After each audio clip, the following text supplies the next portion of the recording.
The basic fact na may violation po kayo.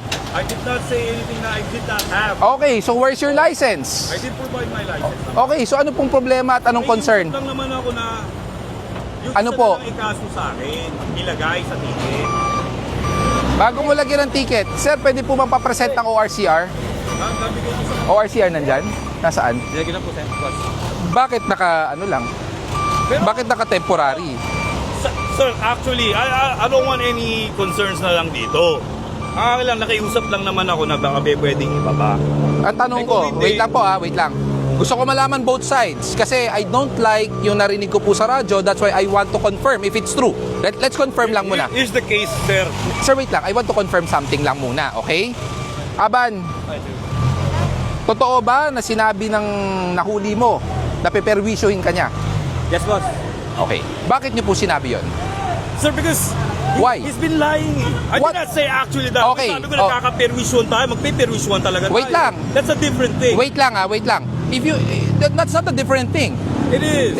It's not. It's not. It's not. But anyway, It's not. It's not a different thing. akin na lang, ayaw Hindi ko po. lang patagal-tagal pa Hindi po. Ganito lang Kasi yan. ang init eh. Ay, wala po tayong magagawa. Kahit saan tayo punta, mainit ngayon. Ngayon, sinasabi niya, nagsisinungaling ka. Bakit? I want to know why. I did not say he's lying. Sabi mo, he's been lying. I'm saying magkaiba yung paperwisyon at nagkaka-perwisyon. Time out Akin yung recording, kasasabi lang niya, he's been lying. So ano ang reason bakit siya nagsisinungaling? Brother, kahit nasa public place tayo pare, pwede naman natin walang mga ganyan-ganyan. Ay, hindi po. Talk about it. No. Why we talk about it? If there's nothing to hide, then why are we afraid? It's not about that, brother. Nasaan yung ORCR niya? Gusto ko makita bakit naka-temporary plate.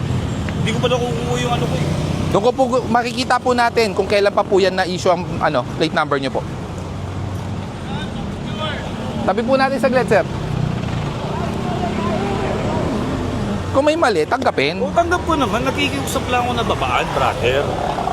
Kung hindi po kayo mapagbigyan, brother, ibig sabihin, hindi po pwede. Eh, sige, ganun na nga lang, sir. Nabigyan niya ako boss na ano eh.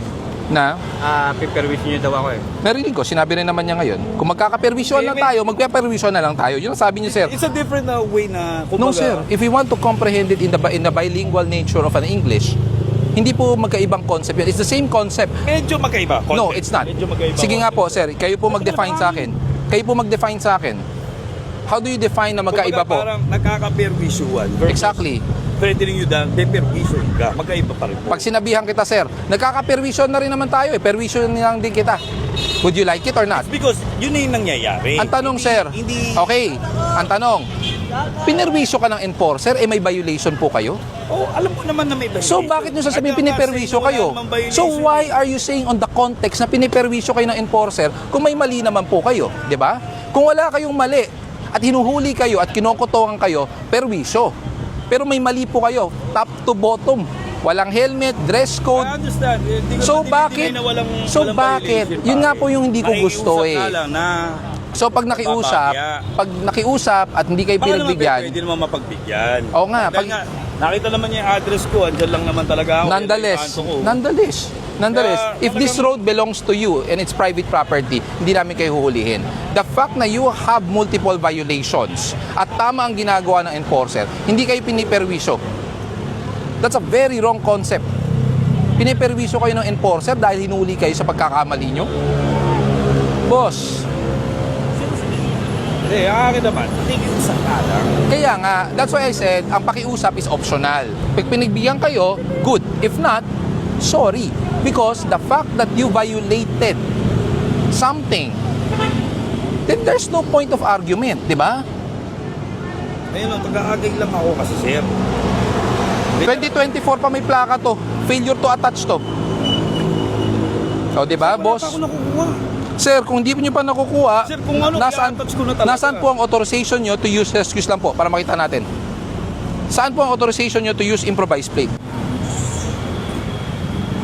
Kuya, ikaw po ba driver? Ikaw ba driver? Nakaharang ka sa bangketa. Kayo nakalit ka po. Pakialis nyo po. Yun na lang. Andiyan na yung driver eh. Teka lang. Kuya, wait lang. Pera po ng lisensya ORCR. Ba't wala pong plaka to? Kahit na barangay, may plaka dapat yan. Nakabasag na natin, nabubungko sa may parking eh. Nasaan po yung plaka na sinasabi nyo nasira? Hindi na, tanggal na. Nasa po ORCR? Oh, siya sa talan mo.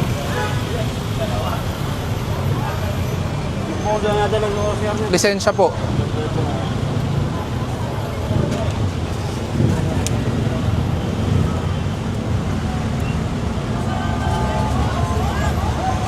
Hindi ba mas lalo dapat sumunod pag barangay? Lagi na lang excuse pag barangay. Po sir, patuloy po kasi yung nagpalit na ng kakasan niya. Hindi na po na Asa po yung ORCR? Paano po namin malalaman kung may plaka po to? Plaka to sir, kaya lang ko hindi registrado. Hindi rehistrado. Teka lang, balingit. Hindi pala rehistrado daw to, sabi ng driver eh.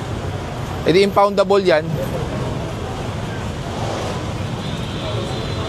Sa barangay yung mga OCR natin. Kaya nga.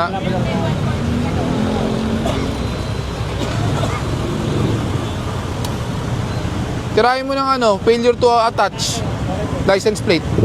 Paano sir? 5,000 po. Ako kung magkano?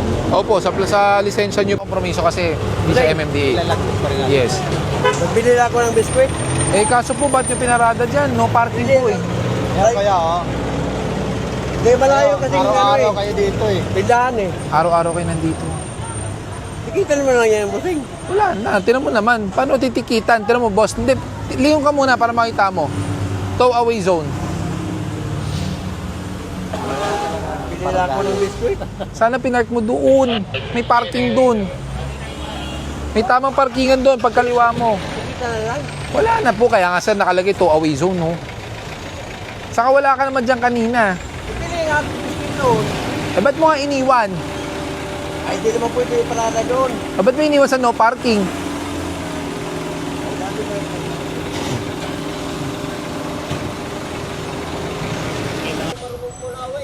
Ayun, no parking nakalagay, oh.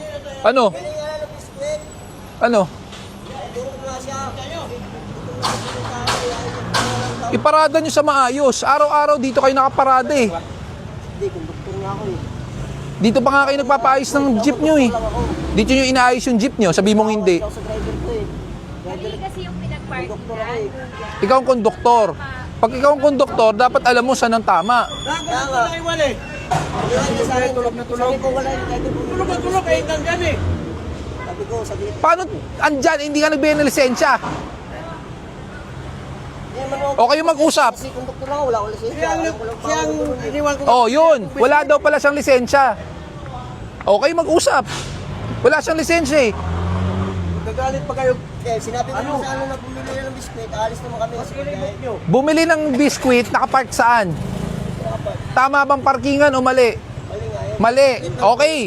May nakalagay o wala? Sabi ko, nagbili ako ng biskwit. Doon ka sana pumarada. Bibili ka biskwit, di ba? Hinto mo. Pabiling biskwit.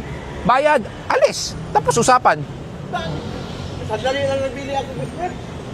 Parang ko, nandiyan na kayo, kayong mga ultapin. Talaga? May nakuha ba sa'yo para sabi mo hold upper? May driver naman. Asaan?